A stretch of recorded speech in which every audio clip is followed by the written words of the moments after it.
രണ്ട് മരണങ്ങൾ, രണ്ട് സർക്കാർ ജീവനക്കാർ, പ്രതികാര നടപടിയുടെ ഇരകൾ. ഞങ്ങളൊന്നും മറന്നിട്ടില്ല, റെഡിയായിരുന്നോ എന്നത് പ്രതികാരത്തിന്റെ മുന്നറിയിപ്പായിരുന്നു.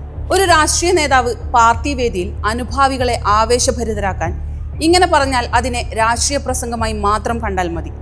എന്നാൽ അതേ വാക്കുകൾ ഒരു സംസ്ഥാനത്തിന്റെ മുഖ്യമന്ത്രിയുടെ കസേരയിലിരുന്ന് പറയുമ്പോൾ അതിലൊരുപാട് പ്രശ്നങ്ങളുണ്ട്.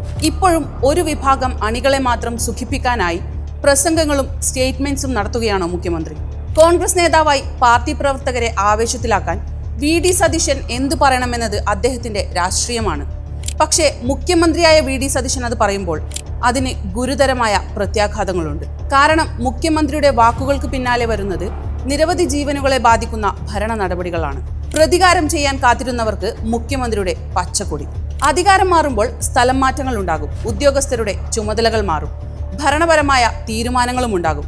അതൊന്നും അസാധാരണമായ കാര്യവുമല്ല. പക്ഷേ അധികാരം കിട്ടിയതിന്റെ പിന്നാലെ മുഖ്യമന്ത്രി ഇത് പറയുകയും വ്യാപകമായ സ്ഥലം മാറ്റങ്ങൾ ഉണ്ടാവുകയും അതിനെക്കുറിച്ച് ജീവനക്കാരിൽ നിന്ന് നിരന്തരം പരാതികൾ ഉയരുകയും ചെയ്ത സാഹചര്യത്തിൽ ഇതൊരു സാധാരണ വിഷയമായി, സാധാരണ സ്ഥലം മാറ്റമായി കാണാൻ കഴിയില്ല.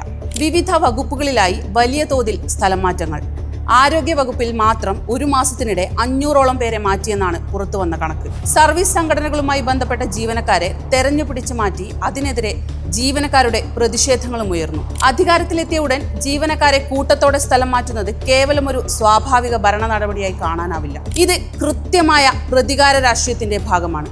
കഠിനാധ്വാനം ചെയ്ത് നേടിയെടുത്ത ജോലിയിൽ നിന്ന് ആളുകളെ പിരിച്ചുവിടണമെന്നും സ്വന്തം പാർട്ടി അനുഭാവികൾ മാത്രം മതി സ്ഥാനങ്ങളിൽ നിന്നും വാദിക്കുന്നതിൽ എന്ത് ഔചിത്യമാണുള്ളത്? എല്ലായിടത്തും ഒറ്റപ്പെട്ട പോലെ തോന്നി. മാനസിക സമ്മർദ്ദം കാരണം തകർന്നിരിക്കുകയായിരുന്നു എന്നാണ് കാസർഗോഡ് സർക്കാർ ജീവനക്കാരിയായിരുന്ന ആശാലത മരണത്തിന് മുമ്പ് പറഞ്ഞ വാക്കുകൾ. വിഷം കഴിച്ചായിരുന്നു അവർ ആത്മഹത്യ ചെയ്തത്. ചൊക്ലി കുടുംബാരോഗ്യ കേന്ദ്രത്തിലെ ഹെൽത്ത് ഇൻസ്പെക്ടർ ആർ ദീപലേഖ ഫെബ്രുവരിയിലാണ് ചൊക്ലിയിലെത്തിയത്. വാഹനാപകടത്തിൽ കാലിന്റെ എല്ല് തകർന്നു. 3 മാസം ചികിത്സ. 3 ആഴ്ച മുമ്പാണ് ജോലിയിൽ തിരിച്ചെത്തിയത്. വീണ്ടും സ്ഥലം മാറ്റം.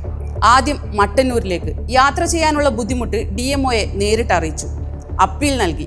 പക്ഷേ അടുത്ത ഉത്തരവ് വന്നു. ഇത്തവണ പിണറായി CHCയിലേക്ക്. അതിനിടയിലാണ് ചൊക്ലി പഞ്ചായത്ത് ആരോഗ്യ വിദ്യാഭ്യാസ സ്ഥിരം സമിതി യോഗം. ദീപലേഖ സമിതി അധ്യക്ഷനോട് സംസാരിക്കുകയായിരുന്നു. മട്ടന്നൂരിലേക്കായിരുന്നു ആദ്യം ട്രാൻസ്ഫർ. അപ്പീൽ നൽകിയപ്പോൾ പിണറായിയിലേക്കായി.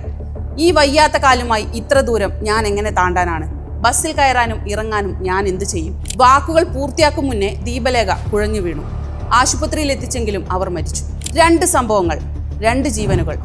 ഇതുപോലെ പ്രതികാരത്തിന്റെ പേരിലോ തുടർച്ചയായ സ്ഥലം മാറ്റങ്ങളുടെ പേരിലോ മാനസിക സമ്മർദ്ദത്തിലൂടെയോ കടന്നു പോകുന്നവർ ഇനിയും എത്ര പേരുണ്ടാവും? ഒരു ജീവനക്കാരൻ പൂർണ്ണമായും തകരുന്നതിന് മുമ്പ് അയാൾ കടന്നു പോകുന്ന മാനസിക സമ്മർദ്ദം എത്രത്തോളമാണെന്ന് സർക്കാർ എപ്പോഴാണ് ഗൗരവമായി കാണുക? പാവപ്പെട്ടവനെയും സാധാരണക്കാരെയും പരിഗണിക്കാത്ത സതീശൻ സർക്കാർ ആരുടെ താല്പര്യത്തിനാണ് പിന്നെ നിലകൊള്ളുന്നത്? സ്വന്തം ആളുകൾക്ക് സൗകര്യമൊരുക്കാനും എതിർപക്ഷത്തുള്ളവരെ തകർക്കാനും ഭരണസാരഥ്യം ഉപയോഗിക്കുമ്പോൾ ജീവനായി നെട്ടോട്ടമോടുന്ന ഒരു സാധാരണക്കാരന് എന്ത് സംഭവിച്ചാലും ഈ സർക്കാരിന് അതൊരു വിഷയമേ അല്ല എന്നാണോ? സ്ഥലം മാറ്റവുമായി ബന്ധപ്പെട്ട ഗുരുതര പ്രശ്നങ്ങൾ മുന്നിൽ നിൽക്കുമ്പോൾ ഭരണപരമായ പുനഃക്രമീകരണം മാത്രമെന്ന് പറഞ്ഞ് തടിയൂരാൻ സർക്കാരിന് കഴിയുമോ? ആരോഗ്യപരമായ മാനസികപരമായ ബുദ്ധിമുട്ടുകൾ ഉണ്ടാവുമ്പോൾ ഒരു സർക്കാരും അതിന് കീഴിൽ അധികാരം കിട്ടിയതിന്റെ ഗർവിൽ പണിയെടുക്കുന്നവരും ഉത്തരവാദികളല്ലേ?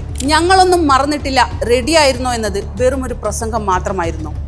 അധികാരം കിട്ടി, ഇനി ഞങ്ങളുടെ കാലമാണ് എന്ന രീതിയിലാണ് ഭരണ സംവിധാനം മുന്നോട്ട് പോകുന്നതെങ്കിൽ അതിന്റെ വില കൊടുക്കേണ്ടി വരുന്നത് ഒരുപാട് പാവം മനുഷ്യരാണ്.